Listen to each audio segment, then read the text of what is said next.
안녕하세요. 음, 여주대학교 의료자율학과 김도영 교수입니다. 오늘은 지난번 시간에 이어서 재활의학 2주차 강의를 시작하도록 하겠습니다. 자, 2주차 강의의 첫 번째 차시 때 여러분들이 알아야 될 내용은 바로 재활의학의 개요입니다. 개요. 그럼 재활의학에 어떤 것들이 있고 어떻게 우리가 분류를 하며 어떠한 기준에 의해서 시행을 하는지를 여러분들이 살펴보면 될 겁니다. 그렇게 어려운 내용은 아니고 여러분들이 충분히 읽어보고 판단할 수 있는 내용이기 때문에 부담 가지지 마시고 천천히 강의를 진행을 하시기 바랍니다. 자, 그러면 시작해 보도록 하겠습니다. 자, 제일 먼저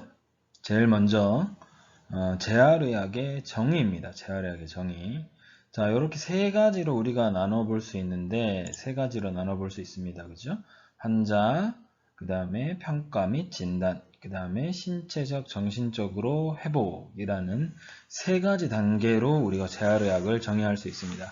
자, 첫 번째, 환자 같은 경우에는요, 환자가 질병이나 외상을 당한 상태를 얘기합니다. 여러분들을 만나는 시점이 되겠죠? 만나는 시점이 될 겁니다. 뭐 환자가 질병에 걸린다거나 아니면 뭐 교통사고나 뭐 어떠한 사고로 인해서 외상을 입었다거나 이런 경우 여러분들을 찾아오게 될 겁니다. 자, 그 찾아오기 단계까지를 우리는 1단계라고 얘기를 하고요. 자, 여러분들을 찾아왔을 때 여러분들이 해야 될 가장 첫 번째 단계가 있습니다. 바로 평가 및 진단입니다. 평가 및 진단.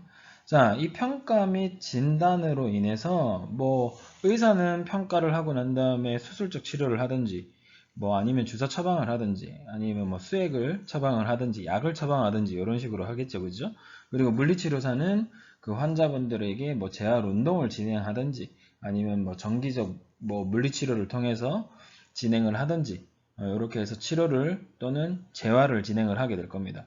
자, 여러분들이 해야 될 역할은요. 이 평가 및 진단이 이루어지고 난 다음에 여러분들이 보조기라든지 의지들을 설계하고 제작해주는 단계를 여러분들이 진행을 하게 될 겁니다. 자, 올바르고 그 환자에게 적절하게 보조기라든지 의지들을 처방하기 위해서 제작해주기 위해서 여러분들이 반드시 필요한 것이 평가 및 진단입니다. 자, 요 사이에 이제 여러분들이 제작해준 보조기라든지 의지가 들어가겠죠. 그럼으로 인해서 신체적으로 정신적으로 회복이 된 단계를 우리는 재활의학, 자, 즉 환자가 여러분들을 찾아와서 어떠한 질병이나 외상 상태로 인해서 찾아오게 되고 그 이후에 여러분들이 이 질병이나 외상 등을 평가하고 진단을 했을 때 어떠한 처치라든지 아니면은 제작이라든지 이런 것들을 통해서 결과적으로 환자의 신체적, 정신적 회복을 이끌어내는 일련의 과정을 우리는 재활의학이라고 합니다. 재활의학. 자, 여기서 우리가 구분해야 될 거 신체적과 정신적이 있습니다. 보통 일반적으로 재활을 얘기할 땐 여러분들이 신체적이라는 얘기를 많이 사용을 하게 되겠죠. 그죠? 뭐 어떤 뭐 발 또는 손이 절단된 환자들에게 의지를 제작을 해줌으로 인해서 그 신체적 결함을 최소화시키고 기능적 그 회복을 최대한으로 이끌어내기 위해 여러분들이 진행을 하게 될 겁니다. 뭐 재활을 진행을 하게 되겠죠. 그죠? 자, 2차적으로는 이 사람의 정신적 회복도 우리가 고려를 해줘야 된다는 겁니다. 중요하게 생각을 해야 합니다. 뭐 우울증에 빠지진 않았는지 우울증에 빠지거나 아니면은 뭔가 심리적 위축 상태가 발생하지 않았는지 자, 예를 들어 봅시다. 여러분들 다리가 없어요. 절단이 됐습니다. 그죠? 절단이 됐을 때 얼마나 우울하겠어요. 그죠? 여러분들 걷는 것도 제대로 못 걷습니다. 그죠? 근데 여러분들이 처방해준 의지를 통해서 이 사람이 발을 디딜 수 있게 되고 보행을 할 수 있게 되고요. 좀 더 나아가서는 달릴 수 있게 됩니다. 그죠? 즉 일상생활 동작이 회복될 수 있는 부분이 조금 더 많아지게 됐을 때 이 사람의 자신감 그리고 생활에서의 독립성 등을 보장을 해줌으로 인해서 정신적 회복도 우리는 같이 생각을 할 수 있다라는 거 꼭 기억해 두시기 바랍니다. 아시겠죠?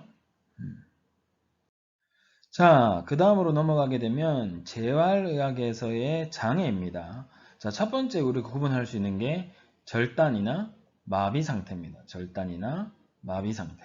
뭐 손이 절단되거나 아니면은 발이 절단되거나 아니면 무릎 아래로 절단되거나 팔꿈치 아래로 절단이 되거나 또는 뭐 척수 손상으로 인해서 마비가 일어나게 된다거나 뭐 아니면 뇌졸중이 나타나게 된다거나 이런 증상이 나타나겠죠. 그죠? 자, 목과 허리의 통증을 포함한 스포츠 손상도 우리는 재활의학에서의 장애라고 얘기를 합니다. 그리고 근육 뼈대개에서 발생된 팔, 다리의 통증, 뭐 그리고 좀 더 심각한 단계로 척수 손상, 머리 손상, 뇌졸중 같은 신경학적인 외상이나 질병으로 인해서 발생된 장애를 우리는 요 네 가지를 우리는 재활의학에서의 장애라고 우리는 표현을 합니다. 그죠? 자, 키워드는 절단과 마비, 그리고 목, 허리 통증을 포함한 스포츠 손상, 그리고 근육 뼈대개, 그 다음에 신경학적인 외상, 이렇게 우리가 구분할 수가 있습니다. 아시겠죠? 자, 그러면 우리가 이렇게 장애를 네 가지로 구분을 했습니다. 재활의학에서의 장애를 네 가지로 구분을 했을 때 그러면 재활의학을 통해서 우리가 얻고자 하는 치료적 목표가 무엇인지를 반드시 살펴봐야 될 겁니다. 자, 첫 번째는 통증 조절을 통해서 건강한 삶을 회복하는 것입니다. 뭘 통해서? 통증 조절을 통해서 건강한 삶을 회복하는 것을 우리는 첫 번째 목적으로 잡고 있고요. 자, 신체적, 정신적, 사회적, 직업적 기능을 질환이나 사고 이전의 상태로 최대한 회복하는 데 목적성을 두고 있습니다. 자, 여러분들이 여기서 집중해야 될 거 하나. 자, 신체적, 정신적, 사회적, 직업적 기능입니다. 자, 우리가 뒤에도 나오겠지만, 자, 여기서 한번 잠깐 짚고 넘어가 봅시다. 자, 환자가 만약에 본인이 다쳤어요. 뭐 절단이라든지 아까 우리가 얘기했던 네 가지 형태의 장애를 겪었어요. 그렇죠? 장애를 당했습니다. 그랬을 때 신체적으로 문제가 생길 수 있겠죠. 그죠? 그 다음에 정신적으로 문제가 생길 수 있습니다. 자, 사회적 문제가 생긴다라는 말은 이 신체적과 정신적인 걸로 인해서 사회적 참여가 제한이 되는 겁니다. 자, 여러분들 예를 들어 봅시다. 예를 들어 봤을 때 여러분들이 만약에 발목이 골절됐어요. 뭐 무릎 아래에 있는 정강이뼈가 만약에 절단이 됐다고 생각을 해봅시다. 또는 뭐 절단까지는 굳이 안 가더라도 골절이 됐다고 생각을 해보세요. 그러면 여러분들 뭐 하나요, 보통? 여러분들이 주로 얘기하는 기부스를 하죠, 그죠? 자, 기부스란 말 대신 이제 우리는 앞으로 캐스트란 표현을 쓸 겁니다. C-A-S-T. 자, 캐스트를 하게 됩니다. 그게 바로 석고를 통해서 보통 많이 진행을 하게 되고, 뭐 누구나 한 번쯤은 경험을 해본 학생들도 있을 겁니다. 경험을 해본 학생들도 있을 텐데, 자, 그렇게 됐을 때 만약에 발 아래쪽에 여러분들이 캐스트를 하게 되면 학교를 오기가 굉장히 어려워지죠. 학교를 온다는 것 자체는 여러분들이 사회적인 활동을 하기 위해 하나의 집단에 참여를 하는 겁니다. 그죠? 자, 근데 사회적 참여가 이 신체적, 정신적인 문제로 인해서 제한이 될 수 있습니다. 자, 여기까지는 괜찮아요. 뭐 그래도 어느 정도 괜찮을 수 있습니다. 여러분들이 아프면 교수님들이 다 출석 인정을 해주죠. 그죠? 자, 근데 문제는요. 여기에 있습니다. 여기에 있습니다. 직업적 기능을 제한시킬 수 있습니다. 여러분들이 만약에 학교에 다니는 학생이 아니라 회사에 나가는 회사원이라고 얘기를 한다면 다리가 골절이 됐을 때 직업적으로 여러분들이 일을 해야 돈을 받고 거기에 따라서 일상생활이 가능하고 생활비를 벌 수가 있죠. 그죠? 근데 이 직업적 기능의 참여가 이 신체적 정신적인 활동의 제한으로 인해서 직업적 기능도 역시 같이 제한이 될 수밖에 없다라는 겁니다. 그랬을 때 사고 이전의 상태로 최대한 회복을 시켜줘서 빨리 사회적 일원으로서의 참여를 가능할 수 있게 만들어주고요. 직업적으로도 네가 빨리 가서 돈 벌 수 있게 만들어주는 역할을 하는 게 재활의학의 치료적인 두 번째 목표입니다. 중요한 내용이죠. 그렇죠?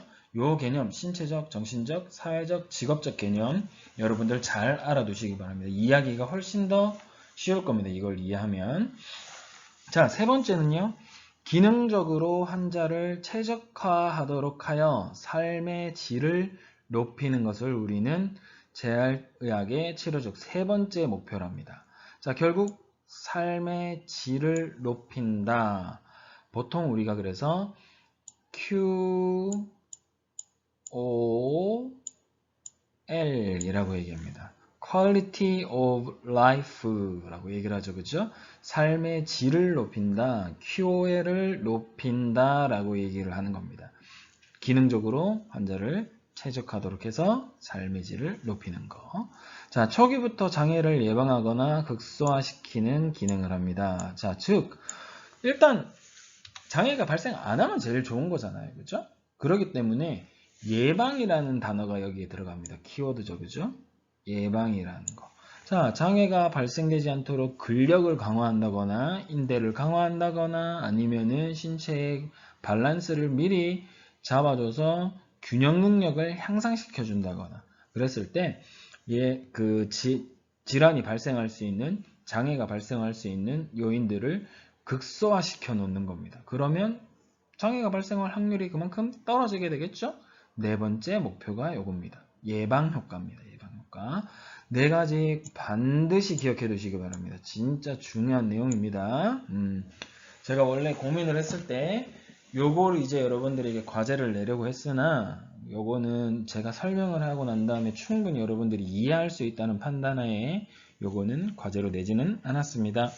하지만 중요한 내용이므로 꼭 기억해 두시기 바랍니다. 아시겠죠? 자, 앞서 말씀드렸던 내용을 바탕으로 해서 우리가 재활약을 세 가지 단계로 나눌 수가 있습니다. 자, 1기는 아까 얘기했듯이 치료적 목표에 들어왔던 내용과 동일하게 예방의학입니다. 안 걸리면 제일 좋잖아요. 그렇죠? 절단 안 되면 제일 좋고요. 골절이 안 되면 제일 좋고요. 근손실 안 당하면 제일 좋습니다. 그죠? 그 질환 및 장애들을 예방하기 위해서 하는 1기를 우리는 예방의학이라고 얘기를 하고요. 자, 어쩔 수 없이 걸려버렸어요. 내가 만약에 디스크가 걸려버렸어요. 그러면 어떻게 해야 돼요? 치료를 해야겠죠. 그죠? 자, 치료를 한다는 것 자체는 여러분들 일상생활하고 연결시키지 않습니다. 일상생활을 연결시키는 단계는 이 재활의학 단계입니다. 3단계. 자, 2기 치료의학 같은 경우에는 수술을 한다든지 아니면 수술 또는 주사 등으로 인해서 그 증상 자체를 회복시키는 것을 우리는 치료의학이라고 합니다. 자, 3기 같은 경우 재활의학 같은 경우에는요.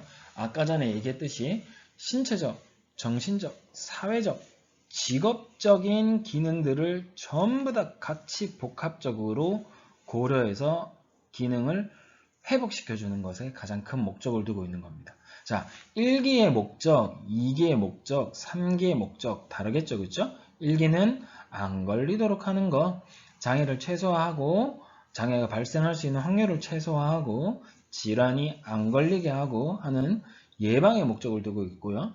두 번째는 어쩔 수 없이 걸려버렸을 때 이걸 정말 최소한의 에너지로 인해서 기능 회복을 위한 처치를 진행을 하는 겁니다. 그죠? 그 증상을 해결하기 위한 2기의 치료의학이 있고요.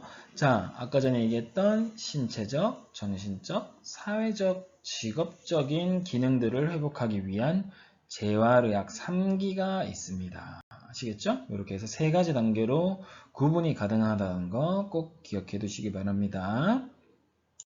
자, 장애와 관련된 정의가 있습니다. 이 세 가지가 키워드예요. 장애, 그리고 장애, 그리고 핸디캡이란 말이 있는데요.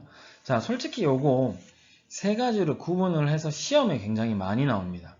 요 용어들에 대한 정의 꼭 알아두셔야 됩니다. 국가고시에서 꽤 많이 나옵니다. 장애란 무엇이냐? 장애는 무엇이냐? 핸디캡이란 무엇이냐? 뭐 요거에 대해서 예를 들어서 얘기를 하는 경우도 있고요. 예를 들어서 뭐 나오는 보기에 따라서 다음 중 장애에 해당되는 것이 아닌 것은, 다음 중 핸디캡에 해당되는 것은, 이런 것이 나오기도 합니다. 근데 단점이 하나가 있어요. 구분이 조금 어렵습니다. 장애와 관련된 개념이 조금 모호해요. 특히 장해와 장애가 좀 모호합니다. 그래서 구분되기 어렵기 때문에 문제가 확연하게 그 문제로 정확하게 내기 위해서는 확실히 구분을 시켜놓고 우리가 문제를 내는 경우가 많습니다. 국가고시에서. 자, 여러 가지 영향을 줄 수 있는 요소들의 인과관계들을 설명하는데 한계가 있습니다. 즉, 한계와 구분이 어렵기 때문에 뭐 국가고시에서 나오기는 많이 나오나 여러분들이 혼란스럽고 이게 중복 정답이 인정될 만큼 모호한 문제는 나오진 않습니다. 하지만 요거에 대한 정의는 요 세 가지는 여러분들이 꼭 알고 계시기 바랍니다. 자, 장해의 경우에는요. 질병이나 손상 등으로 신체적 또는 정신적 기능의 이상이나 소실이 발생된 상태를 얘기합니다. 자, 장애는요. 장해로 인해 나타나죠. 즉 여기 같은 경우에는 신체적으로 정신적으로 이상이나 소실이 발생된 그 상태 자체를 얘기하는 거고요. 자, 장애는요. 일상생활에 포함된 행동들을 수행하는 활동 능력이 제한된 상태입니다. 활동 능력. 미안해요. 내가 이거 이상해. 그쵸? 마음이 삐뚤어서 그런지 밑줄이 잘 안 그어지네요. 자, 활동 능력이 제한된 상태입니다. 활동 능력. 자, 즉 장해는요. 네가 팔이 부러졌어요. 부러진 그 상태 자체를 얘기하는 겁니다. 장해가. 그죠? 장애는요. 네가 팔이 부러졌기 때문에 네 혼자 머리를 못 감는 것 자체를 얘기한 겁니다. 일상생활에 제한이 생기죠. 그죠? 머리를 못 감고 물컵을 네 혼자 못 먹고 이런 것들을 우리는 장애라고 얘기합니다. 자, 근데 여기서 한 발짝 더 나아갑니다. 장해나 장애로 인해 또 나타나죠. 그죠? 이 두 가지로 인해서 사회적인, 문화적인 역할을 수행하는 데 있어서 불이익이 발생한 상황입니다. 즉, 자, 장해는요. 다시 한번 정리해 봅니다. 잘 기억해야 됩니다. 장해는요. 여러분들이 팔이 부러진 거예요. 그죠? 누군가가 뭐 손상을 당한 그 자체 상태를 얘기하는 겁니다. 자, 장애는요. 네가 팔이 부러졌기 때문에 네 혼자 머리를 못 감는 거예요. 물을 못 먹는 거예요. 밥을 네가 오른손으로 먹을 수 없는 거예요. 그죠? 그거를 우리는 장애라고 얘기하고요. 핸디캡이라고 하면요. 네가 팔 캐스트를 함으로 인해서 팔이 부러져가지고 석고 캐스트를 하잖아요. 그죠? 그럼 여러분들 어때요? 그 사람, 누군가 네가 다른 사람을 만나는데 정말 반가운 사람인데 악수할 수 있나요? 악수할 수 없죠. 사회적으로 다른 사람한테도 영향을 미치는 것들을 우리는 핸디캡이라고 얘기합니다. 이 구분을 잘 해야 합니다. 아시겠죠? 장애, 핸디캡. 이 세 가지 꼭 구분해서 여러분들 알아두시기 바랍니다. 중요합니다. 아시겠죠? 자, 요 슬라이드 너무 중요합니다. 너무 중요합니다. 제가 이거 시험 문제 낼 겁니다. 나중에 어떠한 형태로든지 시험 문제를 낼 겁니다. 자, 국제기능장애건강분류라고 합니다. 그 기준점은 우리가 ICF라고 하는 개념에서 따온 겁니다. 아시겠죠? International Classification of Functioning 이라고 얘기하죠. ICF. 그래서 앞글자를 따왔습니다. 그죠? I, International Classification, C, 그 다음에 Functioning, 즉 국제적인 분류다. 뭐에 대한? Functioning, Disability and Health, 요 기능적인 거, 그 다음에 장애, 그리고 건강에 대한 국제적 분류 기준입니다. 자, 이 ICF는요, 여러분들이 잘 아는 WHO, 국제보건의료기구죠, 그죠? WHO에 소속되어 있는 개념입니다. 그렇기 때문에 굉장히 중요합니다. 전 세계적으로 다 이걸 사용한다라는 거예요. 자, 쉽게 얘기해 봅시다. 여기서 반을 쭉 잘라볼 겁니다. 이렇게. 자, 그랬을 때 맨 아래 뭐가 있나요? 환경적인 요소와 개인적인 요소가 있죠. 그죠? Personal factor와 Environment factor가 있습니다. 그죠? Environment factor 같은 경우에는 자, 환경적인 요소라고 해서 네가 개인에 처한 상황뿐만 아니라 너로 인해서 사회적으로 영향을 주는 것들도 같이 우리는 포함을 하고 있습니다. 자, 그리고 개인적 요소 같은 경우에는요, 너 스스로의 손상을 나타내는 거고 있습니다. 자, 솔직히 원래 요거 위치가 바뀌어야 됩니다. 두 개. 책에서 여러분들 바꿀 수 있으면 바꿔주세요. 개인적 요소가 여기로 와야 되고요. 이쪽으로 와야 됩니다. 그리고 환경적 요소가 이쪽으로 넘어와줘야 됩니다. 바뀌어야 됩니다. 왜? 위에를 보세요. 자, 개인적 요소에서 네 혼자 다치게 되면 신체 기능과 신체 구조가 손상당할 수 있죠. 아프죠. 그죠? 기능에 제한이 될 수 있죠. 일상생활에 제한이 될 수 있죠. 그걸 우리는 아까 전에 얘기했듯이 장해라고 얘기했습니다. 자, 신체에 손상이 발생하는 것을 우리는 장해라고 얘기했고요. 그 장해로 인해서 네가 일상생활하는데 기능적으로 제한이 걸리는 것을 우리는 장애라고 했습니다. 자, 근데 이거는 네 혼자만 불편한 거죠. 네가 머리 못 감는다고 해서 내 머리가 간지러운 게 아니잖아요. 그죠? 즉, 개인적 요소가 신체 기능과 신체 구조와 연결이 되어 있고요. 환경적 요소는 이 사람이 참여가 제한됨으로 인해서 발생되는 악순환입니다. 아시겠죠? 그 개념을 잘 기억해 두시고 이 둘의 위치를 바꿔주세요. 그래야 여러분들이 그래프를 이해하기가 굉장히 쉬울 겁니다. 개인적 요소에 신체 기능과 신체 구조가 포함되어 있고요. 환경적 요소에 참여도가 포함되어 있습니다. 결국 활동도가 얼마나 영향을 미치느냐에 따라서 너의 건강상 조건이 좋은지 나쁜지 판단이 가능하다는 겁니다. 아시겠죠? 중요합니다. 요거는 뭐 나중에 제가 대면 수업하게 될 때 나중에 한번 다시 설명을 드릴 겁니다. 이건 무조건 중요한 내용이기 때문에 아시겠죠? 자, 아까 전에 주황색으로 나타나 있던 그 부분입니다. 그죠? 첫 번째 신체 기능과 신체 구조가 있죠? 정상적인 상태에서 장해로 인해 신체 기능과 구조가 손실당한 상태입니다. 장애죠. 그죠? 자, 활동도 같은 경우에는 직무의 수행성, 개인적인 영역에서 기능을 발휘하는 정도입니다. 이 활동도가 높으면 당연히 사회적 참여도도 높아질 수밖에 없겠죠. 하지만 활동도가 낮으면 개인적인 영역에서도 불편하고요. 사회적 참여도도 낮아질 수밖에 없습니다. 그렇죠? 그리고 참여도는요.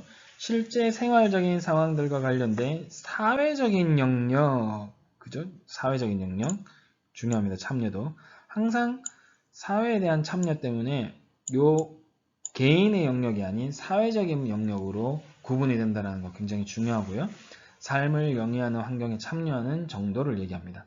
참여도 제한이란 취업을 하여 동료들과 관계를 맺는 등의 일상적인 활동이 포함되기 어려운 상태를 우리는 참여도 제한이라고 얘기를 합니다. 이해가 되셨죠? 개인이고요. 그 다음에 개인의 역량 그리고 사회 참여가 됩니다. 개인이고요. 사회입니다. 그죠? 요거는 그 중간 상태의 척도입니다. 아시겠죠? 잘 기억해 두시기 바랍니다. 중요한 3요소입니다.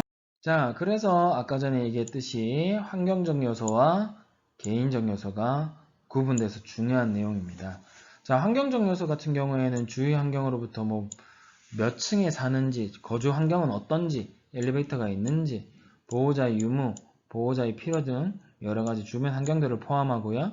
개인적 요소는 특성이나 생활방식, 사고방식, 뭐 성격, 직업, 학력, 배경 등이 필요합니다.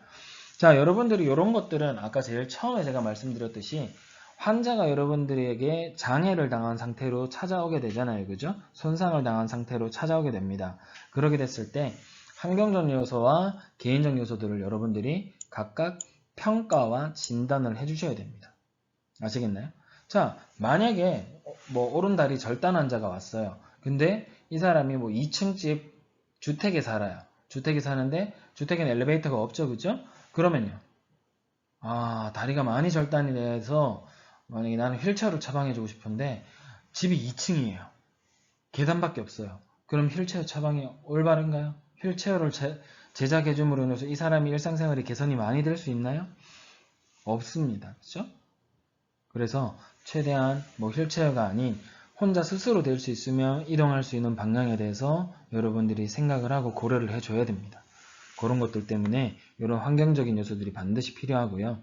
뭐 성격이나 직업 같은 경우에는 이 사람이 뭐 직업이 귀찮은 이걸 중요한 게 생각하는 게 아니라 주로 앉아서 일을 많이 하느냐 아니면 서서 일을 많이 하느냐 뭐 이런 것들의 차이점입니다. 이런 것들의 개념을 여러분들이 알기 위해서 하는 것이지 뭐 직업이 귀찮고 뭐 이런 거 아닙니다. 그죠? 학력도 마찬가지고요. 성격도 마찬가지입니다. 이 사람이 차분한 사람인지 아니면 뭐 굉장히 좀 활발한 사람인지에 따라서 뭐 활동적인 성향을 좋아하는지 아니면은 차분하고 그냥 앉아있는 업무를 뭐 주로 수행하고 좋아하는지에 대한 것들 여러 가지 요인들을 여러분들이 환경적 요소와 개인적 요소로 구분을 해서 파악을 해야 합니다. 아시겠죠? 자, 재활의학의 역사와 미래라고 적혀 있습니다. 뭐 요거는 여러분들이 뭐 시험에 나오는 내용은 아니지만 한번 쭉 읽어보면 좋습니다. 그죠? 그래서 뭐 참고만 하시면 되고요. 요거에 대해서 뭐 크게 얘기할 내용들은 없습니다. 국가고시에서도 이런 걸 나오는 경우는 잘 없습니다. 뭐 국외의 역사에 대해서 여러분들 한번 쭉 읽어보시고요. 국내 역사에 대해서도 쭉 한번 읽어보시기 바랍니다. 뭐 국립재활원이 우리 뭐 제일 먼저 재활을 시작을 했다라는 거, 재활팀 이 재활팀이 만들어져서 의수족을 제작을 하고 절단 제한 훈련을 시작했다라는 거 어디서? 국립재활원에서. 국립재활원만 들어가도 좋겠다, 그죠?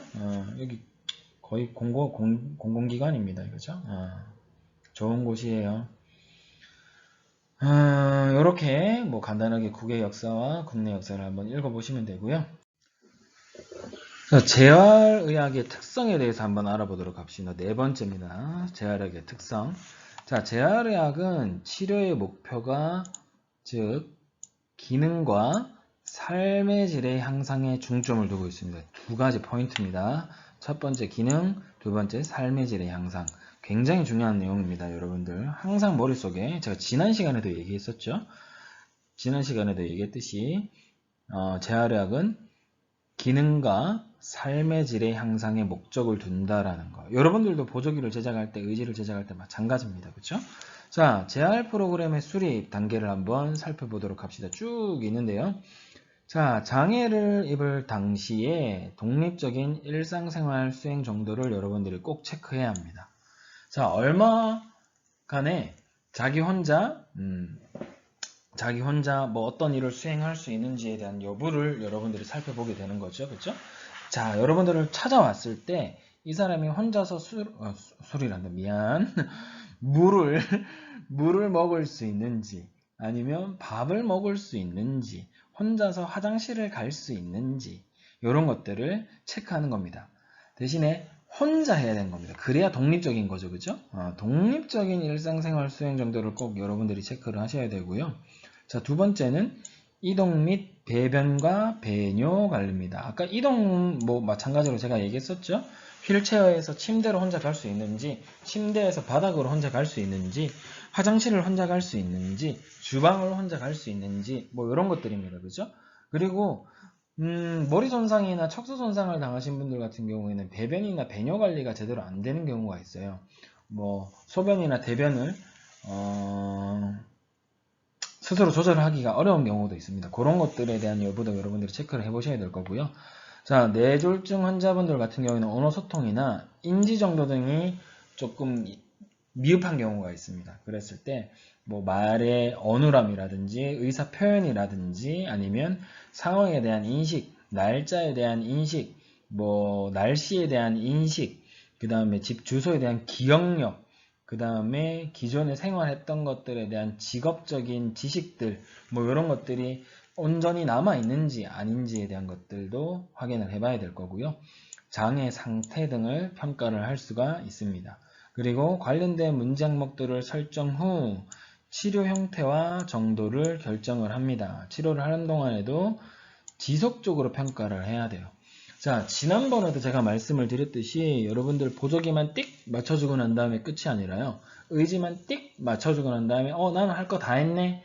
이제 너한테 맞춰줬으니까 끝났네 내가 할 일. 그게 아니라 그 환자가 보조기를 착용하고 의지를 착용을 하고 얼마나 일상적인 생활이 더 개선이 되었는지를 꼭 확인을 해보고 뭐 주 단위로 또는 뭐 주 단위가 너무 빡빡하다고 하면은 월 단위로 뭐 결과적으로는 연 단위로 결과적으로 목표를 세워야 해요. 이 사람이 1년 동안 이 보조기를 착용하고 의지를 착용을 했을 때 어떠한 개선 사항을 목적으로 두고 있다라는 것들 꼭 설정을 해 두셔야 되고요. 그 1년 단위 안에서 이제 달마다 월 계획을 세워서 세부적 목표를 세우고요. 또 월마다 해서 또 주별로 세부적인 목표를 세워서 재활이 진행이 되어야 됩니다. 그러려면 지속적으로 꼭 평가가 이루어져야 합니다. 아시겠죠? 치료 후 사회 적응 또는 직업적인 상태들에도 개입하여 환자의 삶의 질을 향상시키기 위해서 노력을 해야 합니다. 그쵸? 지속적으로 보란 말이에요. 아시겠죠? 자, 재활의학의 특성 중에서 이제 두 번째는 이제 포괄적인 전인 치료를 지향하므로 여러 전문가가 참여한 재활팀으로 접근해야 됩니다. 자, 여러분들 혼자만 가도 안 되고요. 물리치료사도 물리치료사 혼자만 가면 안 되고요. 의사도 마찬가지입니다. 의사 지 혼자 다 할 수 없습니다. 그렇죠? 자, 재활의학 전문의들은 이들 치료사들과 소통을 해서 환자에게 필요한 치료 요소들을 찾아서 제공을 해야 하고요.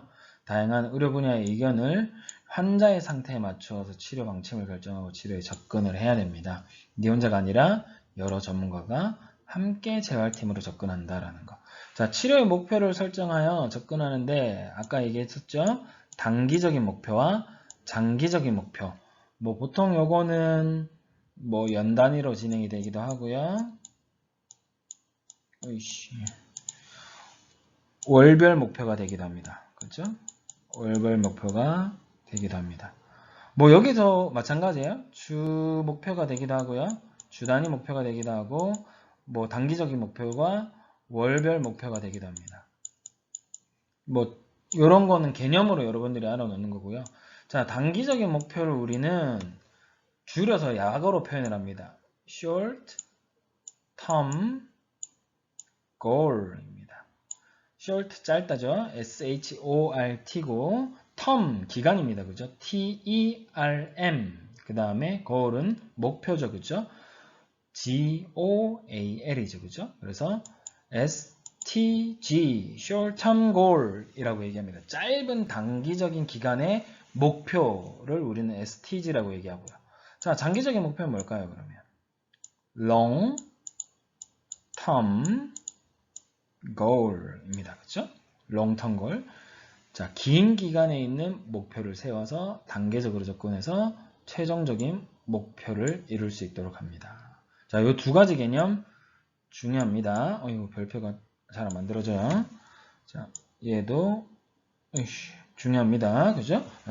두 가지 꼭 기억해 두시기 바랍니다. Short Term Goal, Long Term Goal. 자, 다섯 번째로 재활치료 분야가 있습니다. 재활치료 분야는요. 뭐 뇌졸중 및 뇌손상 질환, 척수손상 및 척수질환, 말초신경 손상 질환, 뇌성마비, 파킨슨병, 다발성경화증, 근육병, 그 다음에 방광 및 장애 기능장애, 삼킴곤란, 욕창 및 창상관리 등이 있고요. 암 환자의 재활, 호흡기 및 심장질환, 림프부종, 절단 후 관리, 손 외상으로 인한 구축, 근육뼈대개 질환, 허리 통증 및 만성 통증, 섬유 근육통, 관절염, 뼈엉성증, 스포츠 손상 등이 있습니다. 자, 보통 그래서 신경계 환자분들, 그 다음에 뭐 신경계 환자, 그 다음에 뭐 정형계 환자, 뭐 이런 식으로 구분을 하기도 하는데요. 이런 다양한 분야에 있어서 여러분들이 재활을 진행을 한다라는 거고, 여러분들이 가장 큰 역할을 해줄 수 있는 데는 아마 이 분야일 겁니다. 절단 후 관리, 그리고 근육 뼈대개 질환. 그죠? 요럴 거고요. 환자가 가장 많은 군은 요 군입니다. 뇌졸중 및 뇌손상 질환. 요렇게 있습니다. 꼭 기억해 두시고요. 뭐 허리 통증, 만성 통증도 이거 있겠죠, 그렇죠? 이렇게 주로 여러분들이 투입이 되는 분야가 이쪽 분야다라는 거 기억해 두시기 바랍니다. 아까 전에 제가 처음에 말씀드렸듯이 평가가 굉장히 중요하다고 얘기했었죠, 그렇죠? 일반적인 시진이나 문진, 그 다음에 촉진과 같은 이학적 검사를 시행할 수도 있고요. 근전도를 통한 전기진단이나 초음파 검사가 진행이 될 수도 있습니다. 뭐 조영제 투영술을 통해서 삼킴장애 검사가 나타날 수도 있고, 할 수도 있고요. 일상생활 동작 검사, 언어 검사, 뭐 인지 검사, 심리 검사 등이 있습니다. 각각의 종류들에 대해서는 제가 나중에 대면 수업을 하게 되면 좀 자세하게 진행을 할 거고요. 자, 뭐 혹시나 용어를 모를 수도 있을 것 같아서 말씀드립니다. 일반적인 시진이라고 얘기하는 거는 눈으로 보면서 판단을 할 수 있는 겁니다. 뭐 어깨의 높이가 같은지 아니면 다리가 뭐 회전이 돼서 다리 길이가 맞지 않는다든지 뭐 그런 것들이 일반적으로 우리가 눈으로 평가하는 거죠. 그렇죠? 평가자의 눈을 통해서 확인할 수 있는 정보들을 우리는 시진이라고 얘기합니다. 그리고 문진은요. 물어보는 거죠. 그죠? 환자한테 물어봅니다. 언제부터 아팠어요? 뭐 어떻게 아픈가요? 아니면 가장 불편한 게 뭔가요? 뭐 이런 식으로 물어보는 거고요. 촉진은 그 질환이 발생된 부위를 만져보는 겁니다. 촉감이죠. 그죠? 그죠? 그래서 촉진과 같은 이학적 검사를 시행을 할 수도 있고요. 근전도 같은 뭐 초음파 검사나 근전도나 전기진단을 이용한 초음파 검사를 시행을 할 수도 있습니다. 그 조영제 같은 경우에는 뭐 먹는 거죠. 그죠? 뭐 먹어가지고 CT 촬영을 할 때 보통 조영제를 많이 먹잖아요. 그죠? 그래서 뭐 문제가 있는지에 대한 것들을 확인하는 거고요. 뭐 언어검사라든지 인지검사, 심리검사, 일상생활 동작검사 등을 또 추가로 더 진행을 할 수도 있습니다. 자, 이렇게 평가가 끝나고 나면 어떤 처치를 해줘야겠죠? 그 처치가 이렇게나 많습니다. 그죠? 일반적인 약물 및 주사 치료를 진행할 수 있고, 이건 보통 의사가 진행을 하죠. 그 다음에 운동치료와 전기치료를 포함한 물리치료가 진행이 되게 됩니다. 요거는 뭐 물리치료사가 하죠. 그죠? 작업치료, 언어치료, 그 다음에 인지재활치료가 있잖아요. 그죠? 뭐 작업치료는 작업치료사가, 언어치료는 언어치료사가, 그죠? 인지재활치료 같은 경우에는 물리치료사, 작업치료사, 언어치료사 다 합니다. 그죠? 인지 능력이 떨어진 경우. 자, 의지나 보조기 장착, 휠체어 처방 같은 경우에는 여러분들이 해야 됩니다. 의지 보조기사가 해야 되는 역할이에요. 그래서 여러분들이 꼭 하나의 파트, 아까 전에 재활팀으로 이루어진다고 했었죠. 한 환자에게 여러 재활 전문가들이 모여서 하나의 팀으로 이루어진다고 했는데, 그때 여러분들이 해야 될 역할이 의지나 보조기 장착이나 휠체어의 처방 또는 제작 등을 해줘야 합니다. 그리고 환자 보호자와 간병인의 교육은 제가 말씀드렸던 이때까지 의료팀 전부 다 해줘야 됩니다. 뭐 의사도 해줘야 되고요. 물리치료사, 작업치료사, 언어치료사, 여러분들 의지보조기 기사도 환자 보호자와 간병에 대한 교육은 다 각각의 분야에 대해서 다 해줘야 됩니다. 그리고 집과 작업장의 구조 변경을 포함한 환경의 변경에 대한 중재도 또 다 해줘야 됩니다. 그렇죠? 그래서 이 사람이 환자가 얼마나 기능적으로 회복이 되고 결국 삶의 질을 높여주는데 어떠한 처치를 통해서 어떠한 치료를 통해서 그 목적을 달성할 수 있느냐에 따라서 각각의 하는 역할들이 달라지게 됩니다. 아시겠죠?